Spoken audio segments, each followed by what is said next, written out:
Greetings YouTube. Today's video starts out here with this bargain. It is a giant ceramic tortoise covered in colorful floral and designs, so as well as swans, or maybe, no, herons I think, and butterflies. My wife should like that. It's a surprise. She has not seen it yet. And I don't know if anyone's ever seen the chicken. It's a giant steel chicken. Paid more for that than I really wanted to pay, but my wife really wanted it, so she got the giant steel chicken, or rooster technically. This I only paid 10 bucks for. And this remarkably well framed image is very boring. It's two concrete pavers. They're about 18 inches square, they're 2 inches thick, and they're hella heavy. I know, I moved them by myself. And I got these for nothing. They were by the side of the road with a sign next to them saying free. I want to get two more, and this is where we are going to plant a fire pit. So, yep, free pavers. Speaking of lawn ornaments, we got ourselves a pair of foo dogs. These are made out of cement. My wife has always wanted a pair. These are rather small, and I'm not sure if they're going to be in this location permanently, but that's what we have at the minute for the new foo dogs. We got those for 25 bucks for the pair at an estate sale, so not too bad. And they're cute. They are cute. We'll see where they're going to go permanently. Then we have this, which is a saw blade. If I can actually get it in the picture, I'm my stairwell to my basement. And this is a large saw blade. I mean, over 18 inches in diameter. I want to just brush it off. I don't want to touch it as far as the patina goes. I do want to brush it off, get the dirt and such. It's been hanging in a barn for decades. I paid 20 bucks for that, which I thought that was a pretty good price for a blade of this diameter. And that's going to be hung up here on the wall above my Here Be Dragons. Here There Be Dragons sign right there when you enter the basement. So that's just going to be a wall ornament when I'm finished. But right now I just have it stored there until I get a chance to brush it off and then hang it up. Greetings YouTube. Now we're upstairs for the more traditional segment. This is not the stuff that I am storing in the basement and things. Here we have horror and fantasy in the movies. I got this from my wife. If anyone out there knows how to take the musty smell out of a book, drop me a line. My wife doesn't like it. Then we have Gothic Dreams, dark fantasy and horror and supernatural movies. This is one that's dedicated to Cthulhu. Now, there's an entire line of these apparently. And as soon as I get my next credit card bill and I know what my credit card, account looks like, I'm going to look into getting the post-apocalyptic and the steampunk versions of this. But I got this at the Books A Million store, also referred to as BAM. And I only paid 7 bucks for it. That's new. So it's got some really nice artwork in there, so I'll eventually do a review on that one. We have Practical Duct Tape Projects, Screening the Male, Exploring Masculinities in Hollywood Cinema, Millions of Cats, which is a kid's book with some really interesting illustrations for my wife. We have 4 magazines in here. We have Worlds of Science Fiction. We have Fantastic, the most thrilling science fiction ever told, and another issue of Fantastic, and these are from 64, 66, 69, and 70. I bought these for a friend of mine. I think I paid a whopping $1 for all 4 of them. Then we have moving into the digital media. We have the Future is Wild 3 DVD set. And see, it goes 5 million years, Ice World, 100 million years, Hot House World, 200 million years, New World. I also have some books that are references to this series. It's very good if you haven't had a chance to see it. Bunraku, which has got Josh Hartnett, Woody Harrelson, DUCT, who I don't know, Kevin McKidd, Ron Perlman, and Demi Moore in it. It's hyper violent. My wife's not going to want to see it, but I'll watch it eventually. Then we have the Nines with Ryan Reynolds, and I never really heard much about this. I picked it up because it has a commentary track with Ryan Reynolds, and this was sicker. The Jury Prize, 1993 Montreal Film Festival subtitles. Okay, whatever. But yeah, I bought that because I wanted to listen to the commentary track. I like him. We have Joy, which I got from my wife. Beasts of the Southern Wild, which my wife was very happy about. And I was kind of happy because I picked this up for 50 cents and it's sealed. It's never opened. My Own Worst Enemy, which is a Christian Slater series, which I didn't really know anything about. So I'll give that a poke. Sukiyaki Western Django, which is supposed to be another hyper-violent, like, very stylistic Western. This has Quentin Tarantino in it. I'll watch that eventually. And it's interesting, it came in a metal case. The New Line 2-disc Platinum Series Boogie Nights, which I've never actually seen. The first season of Ben 10, because I really like the figures they put out for this series. I never watched any of the cartoons, so I thought I'd give it a try. Okay, on to more movies. Now we have the Jensen Project, which is a sci-fi kind of family-friendly film. It's got LeVar Burton in it, and I haven't seen him in anything in ages, so I thought I'd give it a try. We have Chloe and Theo, which is about an Inuit and a homeless girl trying to change the world. We have the Blu-ray edition of Escape from New York. Now, this is a particular release of the Blu-ray. This is from 2015, and I picked it up specifically because it has a commentary track on the back. And I really wanted to get that commentary. Audio commentary with director John Carpenter and actor Kurt Russell. Because these guys are awesome together. So I'll be getting rid of my my DVD copy. We have Strange Magic, which my wife described as Grease with fairies. We have Julie Andrews' Star. I just want to watch for the commentary track. We have a Bob Hope comedy. We have the first season of Castle. I like Nathan Fillion, so I thought I'd give it a shot. Speaking of being shot, here we have The Shootist. We have Superman 4, which I picked up strictly because it has a commentary track. I paid 50 cents for this. I want to hear a director justify this abomination. We have The Man from Snowy River, and I got that for a good price. Taking Woodstock, which I've never seen, but I've heard decent things about it. Hoot, which I got from my wife because she's a big owl fan. The White Dragon, which is a martial art film. Alibaba and the 40 Thieves from 1944. That should be intriguing. We have Monsters, which I've never seen. Alex Rider Operation Stormbreaker, which wasn't actually bad. It was, kid-oriented, but it wasn't bad at all. 13 Moons with Steve Buscemi. He's a bail bondsman in this. My wife is a Steve Buscemi fan, and I had never heard of this. I'm buying this cold. Next, it's a Nick Cage supernatural thriller. And let's face it, no one plays Nick Cage better than Nick Cage. Then we have The Warrior's Way, kind of a fusion of Western and martial arts. We have Happy Tree Friends Volume 1, First Blood.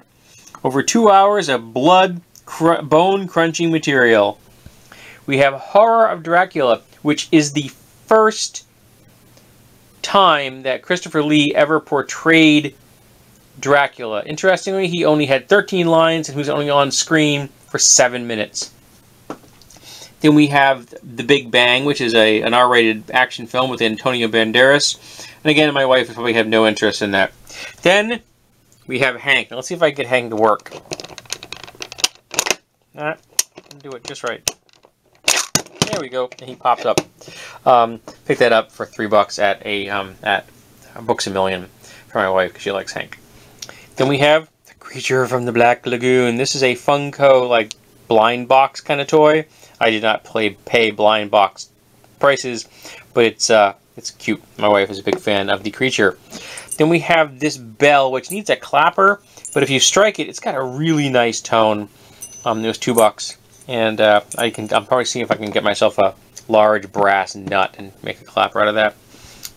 Pity you can't just buy brass clappers. There should be a market for that somewhere, don't you think? All right, that's all things digital, and now we're going to move on to gadgety things, I think. We have a tiki pot. Now this thing is made out of plaster of Paris, so it's very delicate. What I'm thinking of doing is patching the holes, because there are holes in this in the front. And once we patch them with silicone, my wife can clean this up as much as she wants. She hasn't decided if she wants to spray paint it or not.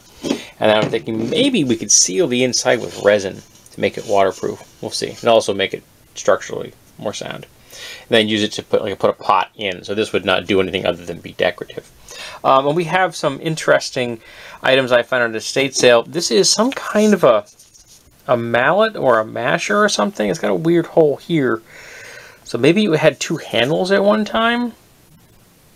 Who knows? But it's got a nice heft to it. And it appealed to me. This is a horn scoop or serving spoon. It comes in two pieces. There's a seam right here. It's kind of cool. I happen to have an affection for horn. This is a billy club, and it's a really well-crafted billy club, other than the fact that they screwed the hole up when they were drilling the hole for the lanyard. It's a heavy, dense wood. I don't know what kind of wood this is. If anybody out there knows wood, you might give me a guess. That would be cool. But it weighs over a pound. It's got a nice feel to it. It's much heavier than I've seen on things that. The only thing I've seen as heavy as this, made out of like an American native wood, was something that had been weighted. This is not weighted. This is just wood. So yeah, I'm not going to touch this thing. It's too pretty. But I really like the look of it. We have a couple of chromed metal dice, which actually, let me see if I can get it to do it. Yeah, they spin nicely. It's hard to do with one hand, but yeah, they spin nicely. And they come in a little bag and little instructions on how to play games. I thought that was kind of cool. And we have this aluminum. This was an aluminum container. This was made by hand. In fact, you can see where the piece was cut off. So this was hand machined. And it's got a little lid. And originally it says retails $15, yours for $6. I paid $1. Then we have two safety handles for getting out of the car. Now you place these into the U-lock on your door frame. So this gives a person who has mobility issues a literal hand to get out of their vehicle. Then you take it off and put it in your door or something. Now this one is more solidly built than this one is, but this one has a built-in flashlight, which would help make it easier to get into its location. But I think this is the better quality of the two. I picked them both up at a flea market for $4. I'm going to give them a try and see which one I think works better. Then I'm going to give them to the person I purchased them for, which is my mother-in-law, who has mobility issues. Then we have this solid metal spider, which is part of the Halloween line from Michael's craft store. And I got this on sale for $5. And it's solid metal, man. You can design me mount it on a wall. So I'm gonna put that on my porch. That's just really cool, and it just made me smile like it's a giant spider.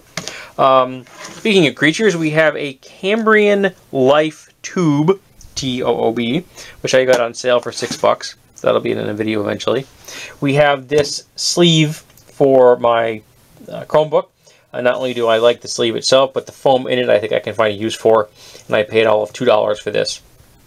It is a solo brand, if that means anything to anybody. And we have these two hand weights. And I actually didn't have much desire to own the 3-pound weight, but they came together.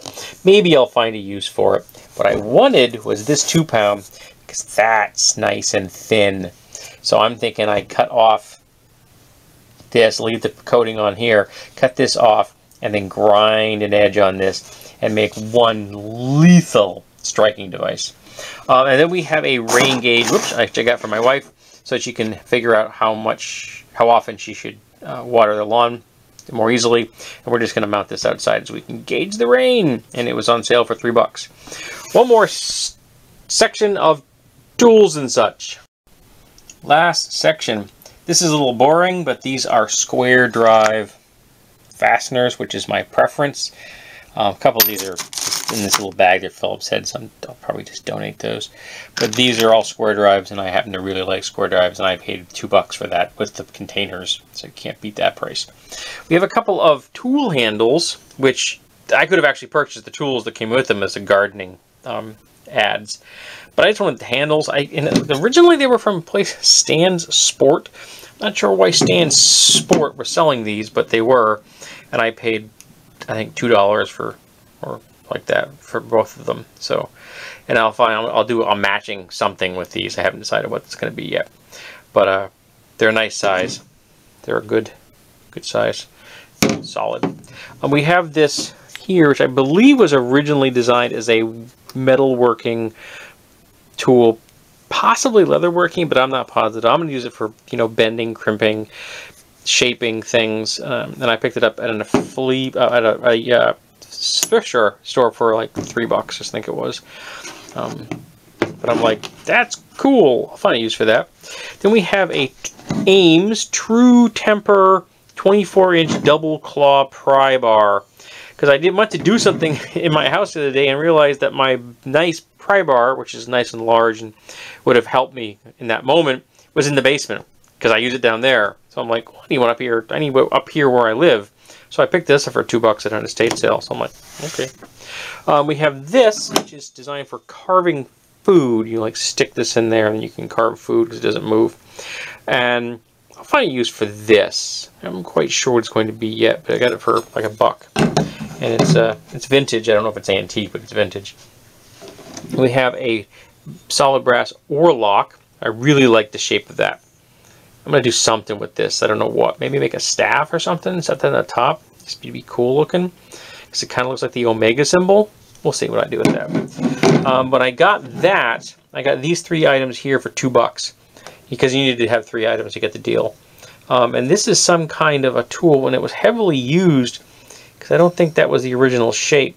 But I like the triangular hardened steel. I can sharpen that up again and use it as a scraper and a shaper myself. Then we have this, which is some kind of, I think it was supposed to be originally a deburring tool of some shape, but I'm not sure why it's this long and why it's made like this. This is a square shaft down here, and this is a round shaft. Now there is a weapon from the 3.5 and I think possibly the Pathfinder games called a Singum. Or Singum. It's a piercing martial art weapon used by monks. So I'm thinking if I put a handle on this, like a longer handle, so I need to make it a little bit longer than this. You could make this into a dedicated piercing tool for that martial art form. And that would just be kind of cool to have it around. And then lastly, we have this really big chisel. This thing is monstrous. It's 1.5 pounds or 1.5 pounds. It's hardened. It's in nice shape. Picked it up for $3 at a yard sale, along with the 2 containers of fasteners. So yeah, this is kind of cool. I don't know what I'm going to do with it. I guess I joked to my wife, I guess I can use it for staking robot vampires. So there you go, folks. This has been the latest bargain video.